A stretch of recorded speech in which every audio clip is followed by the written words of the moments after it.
뭐라고? 제가 의사가 됐다고? 아니, 제가 변리사가 됐다고? 제가 강남 건물주가 됐다고? 아니, 이런. 내가 더 잘 나갔었는데. 이렇게 생각하셨다면 이 영상을 끝까지 보세요.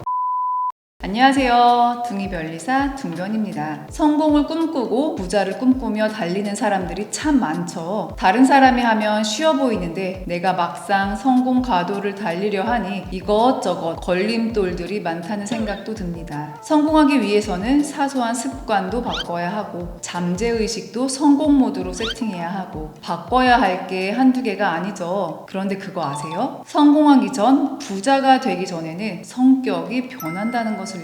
오늘은 성공 바로 직전 어떤 성격으로 바뀌게 되는지 성공하기 직전 성격 변화 3가지를 알려드릴게요.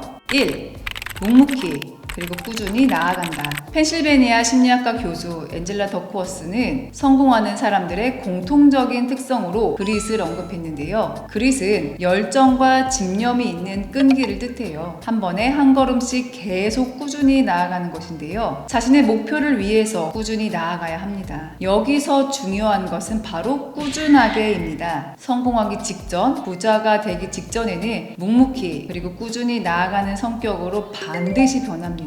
잠시 넘어져도 꾸준히, 당장 결과물이 나오지 않아도 꾸준히 자신의 목표를 위해 끈기 있게 나아갑니다. 왜냐하면 성공하는 길은 일정 기간의 숙성 기간이 필요하기 때문이에요. 단번에 성공하고 부자가 되는 방법은 없죠. 제가 변리사 시험 공부할 때 이런 말이 유행이었어요. 이 시험은 끝까지만 하면 언젠가는 다 붙어. 엉덩이 싸움이야. 이미 합격한 변리사들은 이렇게 얘기했어요. 이 시험을 통해 가장 크게 배운 건 엉덩이 무겁게 앉아있는 것이에요. 이것만 배워도 인생에서 원하는 것은 뭐라도 이룰 수 있어요. 조금 우습게 느껴지죠? 엉덩이랑 합격이랑 무슨 상관인지. 그런데 진짜 그래요. 성공한 사람들의 자서전을 읽어보면 실패, 수많은 실패를 겪고 성공하죠? 될 때까지 했다는 얘기와 포기하지 않았다는 얘기가 진짜 많아요. 이 말은 곧 묵묵하게, 꾸준하게 계속한다면 결국 성공한다는 것을 뜻합니다. 엉덩이도 마찬가지죠. 책상에 앉아서 묵묵하게, 꾸준하게, 미련하지만 포기하지 않고 공부한다면 합격한다는 얘기인 거예요. 씨를 땅에 심으면 온도, 습도, 영양분, 햇빛을 받아야 싹이 나오죠. 이 모든 게 적절하면 다음날 바로 싹이 날까요? 아니죠. 일정 기간이 지나야 싹이 틉니다. 모든 게 준비되어 있어도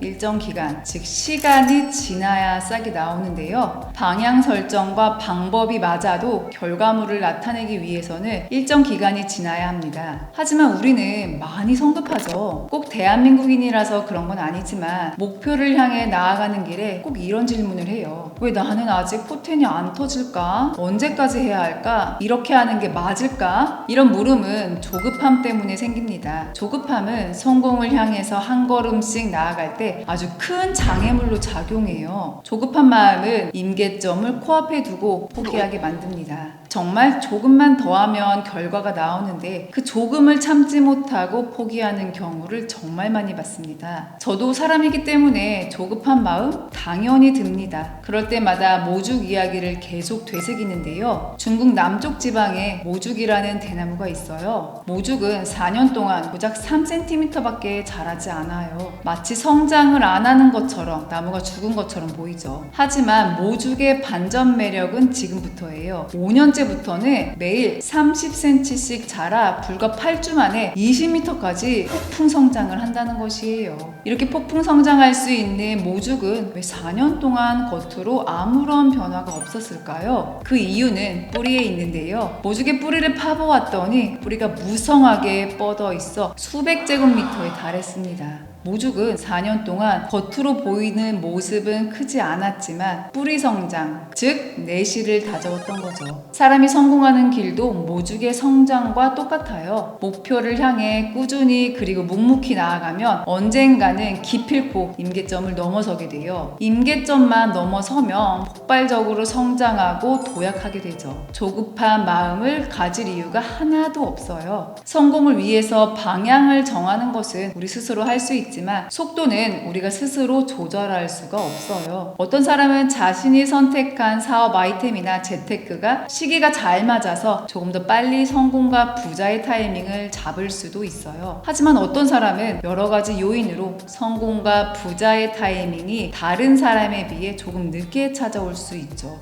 이렇게 속도는 다양한 영향을 받기 때문에 우리가 조절할 수 없는데 우리의 조급한 마음 때문에 중간에 포기를 해요. 그래서 성공하고 부자가 되는 사람이 극히 일부예요. 크게 성공한 사람들, 큰 부자가 된 사람들은 묵묵히 나아갈 뿐이에요. 포텐이 터지는 그 타이밍을 위해 꾸준히 정진해야 합니다. 2. 험담 대신 칭찬을 선택한다. 우리는 자본주의 사회에 살고 있어요. 때로는 직업을 선택하거나 자격증 시험을 준비하는 이유도 안정적으로 돈을 벌기 위해, 돈을 조금이라도 더 벌기 위해서일 때도 있습니다. 성공과 부자가 완전히 동일하지는 않지만 성공했다고 명함 좀 내밀기 위해서는 부도 따라줘야 하는데요. 이번엔 살짝 성공을 부자로 돌려서 예를 들어볼게요. 부자, 백만장자, 재벌 이런 단어를 들으면 어떤 생각이 드세요? 부자는 불행해. 부자는 욕심이 많아. 부자가 되면 걱정이 너무 많아. 부자는 인성이 좀 별로야. 미디어, 특히 드라마 속 부자들을 통해 우리는 부자에 대해 다소 부정적인 선입견을 가지고 있는데요. 부자는 욕심이 많고 인색하며 불행하다고 생각하는 사람이 많죠. 그런데 부자에 대해 이런 식으로 부정적인 인식을 가지면서도 한편으로는 자신이 부자가 되길 원한다는 것이 아이러니입니다. 부자에 대한 악감정을 가지고 있으면 부자가 될 수 없어요. 부자와 돈에 대한 관점을 바꿔야만 부자가 될 수 있습니다. 여러분은 사촌이나 친구 또는 직장 동료가 강남에 집을 샀거나 강남 건물주가 되었을 때 어떤 생각이 드세요? 아, 부러워서 너무 배 아파. 아니면 어떻게 강남 건물주가 됐는지 물어보고 배우자. 얼마나 고생이 많았을까? 그 사람의 노력을 칭찬하고 진심으로 축하하자. 이렇게 생각하시나요? 질투심은 사람이라면 누구나 갖고 있는 당연한 감정입니다. 하지만 질투에 순응하고 한 단계 더 나아가 질투심을 느끼는 상대에 대한 험담까지 하게 된다면 자신에 대해서도 부정적인 자아상을 갖게 되는데요. 질투심이 올라올 때 질투심이라는 감정은 인정하되 험담으로는 연결하지 말아야 합니다. 질투심이라고 포장한 감정은 사실 내가 저 사람이랑 비슷한 수준이었는데 지금 내가 뒤처지고 있어 라는 생각, 즉 내가 뒤처질 것 같다는 두려움 때문인데요. 그래서 험담을 통해, 비난을 통해 상대방을 깎아내리고 지금의 나와 비슷한 수준으로 만드는 것이죠. 험담과 비방은 자기 위안을 위한 행동일 뿐이에요.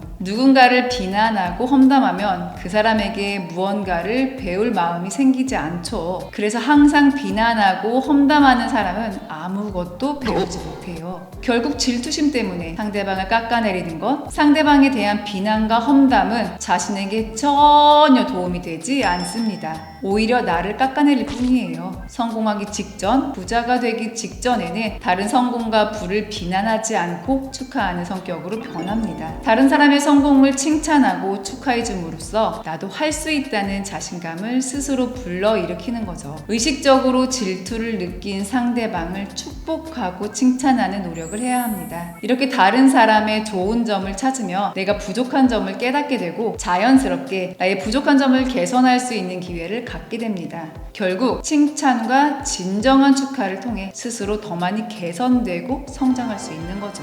3. 크게 생각한다. 크게 생각하는 사람은 행동도 크게 하게 되는데요. 사람은 자신의 생각 크기만큼 행동하기 때문이에요. 성공하기 직전, 부자가 되기 직전 생각이 커진 이유는 잠재의식을 활용하기 때문이에요. 잠재의식은 지난 영상에서 몇 번씩 언급한 적 있죠. 잠재의식은 한계, 리밋과 관련이 있어요. 내가 100억, 1000억 부자가 된다고? 내가 매출 1000억 이상의 기업 대표가 된다고? 내가 직원 수 100명 이상의 기업 대표가 된다고? 대부분의 사람들은 나에게 그런 일들이 일어날 수 없다고 생각하죠. 한계에 갇혀있기 때문이에요. 이런 일이 일어난다는 건 기적이라고 말하면서요. 성공하기 직전의 사람들은 잠재의식을 이용해서 한계를 허물어 놓았기 때문에 생각의 크기가 커집니다. 자신의 가능성을 넓혀놓은 것이죠. 이렇게 생각을 크게 하면 이에 맞는 행동 계획을 세울 수 있게 됩니다. 여기서의 핵심은 큰 생각은 큰 행동과 연결되지만 지금 당장은 큰 행동이 행동으로 바로 접근하면 안 된다는 것이에요. 1000억을 벌겠다고 생각을 했을 때 바로 1000억을 위한 행동을 할 수는 없죠.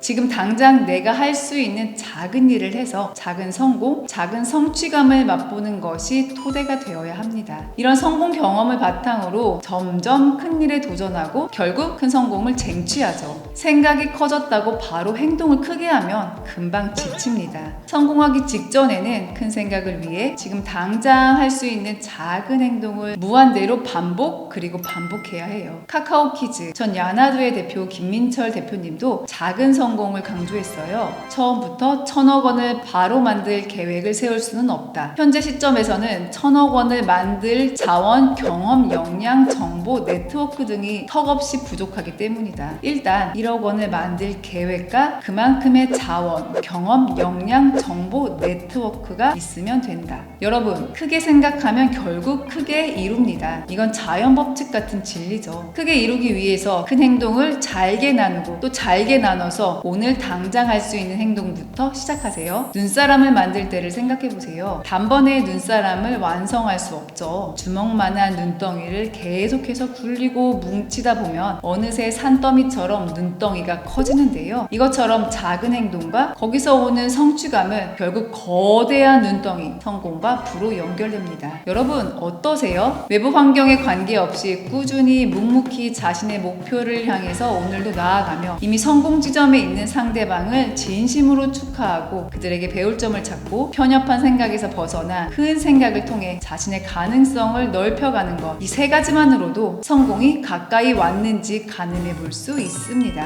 지금 여러분은 어디쯤 계신가요? 지금까지 둥이별리사 둥변이었습니다. 오늘도 원하는 것에만 집중하는 하루, 행복한 하루 보내세요. 감사합니다.